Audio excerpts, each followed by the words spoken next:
Big boss ನಾನು ಯಾವತ್ತೂ ಕನಸೇ ಕಂಡಿರಲಿಲ್ಲ. ನಾನು ಬಿಗ್ ಬಾಸ್ ಮನೆಗೆ ಹೋಗ್ತೀನಿ ಅಥವಾ ಹೋಗಬೇಕು ಅಂತ.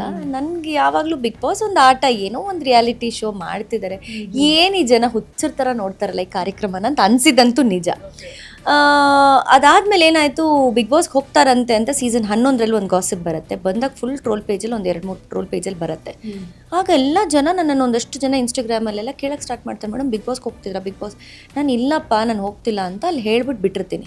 ಅದಾದಮೇಲೆ ಮತ್ತೆ ಬಿಗ್ ಬಾಸ್ ಸೀಸನ್ 12ಕ್ಕೆ ನನಗೆ ಆಫರ್ ಬರುತ್ತೆ. ಆವಾಗ ನನಗೆ ಅನಿಸುತ್ತೆ, ಸುಮ್ಮನೆ ನಾನು ಹೋಗಲ್ಲ, ಒಂದು 2 ಟ್ರೋಲ್ ಪೇಜಲ್ಲಿ ಬಂದಿದ್ದಕ್ಕೆ ಈ ಥರ ಹೈಪ್ ಆಯಿತು ಅಂದರೆ ಮತ್ತೆ ಬಿಗ್ ಬಾಸ್ಗೆ ಇನ್ನೆಷ್ಟು ಹೈಪ್ ಇರ್ಬೋದು, ಓಕೆ ಯಾಕೆ ಟ್ರೈ ಮಾಡಬಾರ್ದು ಅಂತ. ಬಟ್ ಒಂದು ಭಯ ಇಡಿಸ್ಬಿಟ್ಟಿರ್ತಾರಲ್ಲ ಹೊರಗಡೆ ಜನ, ಅಯ್ಯೋ ಅಲ್ಲಿ ಹೋದ್ರೆ ಅಂತೂ ಹಿಂಗಾಗುತ್ತೆ ಹಂಗಾಗುತ್ತೆ, ಹೆಸರು ಹಾಳಾಗ್ಬಿಡುತ್ತೆ, ಏನೇನೋ ನಿಮ್ಮ ಮೇಲೆ ಆ ಥರ ಕಾಮೆಂಟ್ ಬರುತ್ತೆ, ಈ ಥರ ಬರುತ್ತೆ, ಏನೋ ಅಲ್ಪ ಸ್ವಲ್ಪ ಗೌರವ ಉಳಿಸ್ಕೊಂಡಿರ್ತೀರ ಅದನ್ನು ಉಳಿಸ್ಕೊಳ್ಳಿ, ಎಲ್ಲ ಹಾಳಾಗ್ಬಿಡುತ್ತೆ ಅಂತ ಅದೊಂದು ಭಯ ಇರುತ್ತೆ ನನಗೆ. ಅಯ್ಯೋ ನಮಗಲ್ಲ ಅನ್ಸುತ್ತೆ ಇದು, ಯಾಕಂದರೆ ನಾವೆಲ್ಲ ಈ ಸಾಮಾಜಿಕ ಜೀವನದಲ್ಲಿ ಇರೋದ್ರಿಂದ ಇಷ್ಟು ಮಾಡಿದ್ರೆ ಅಷ್ಟು ಅಂತ ಹೇಳ್ತಾರೆ, ಸೊ ಬೇಡ ಅಂತ.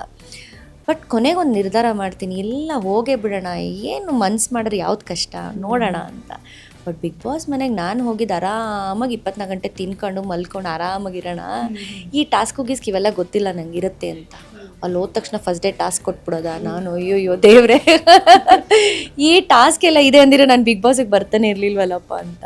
ಬಟ್ ಹೋಗ್ತಾ ಹೋಗ್ತಾ ಒಂದು ಛಲ ಹಠ ಹೆಂಗಾಗುತ್ತೆ ಅಂದರೆ, ಏನು ಕೊಟ್ಟರು ಕೊಡುಗುರು ಮಾಡ್ತೀನಿ, ಇಷ್ಟೇನಾ ಇನ್ನೂ ಕೊಡು, ಇಷ್ಟೇನಾ ಇನ್ನೂ ಕೊಡು ಅಂತ.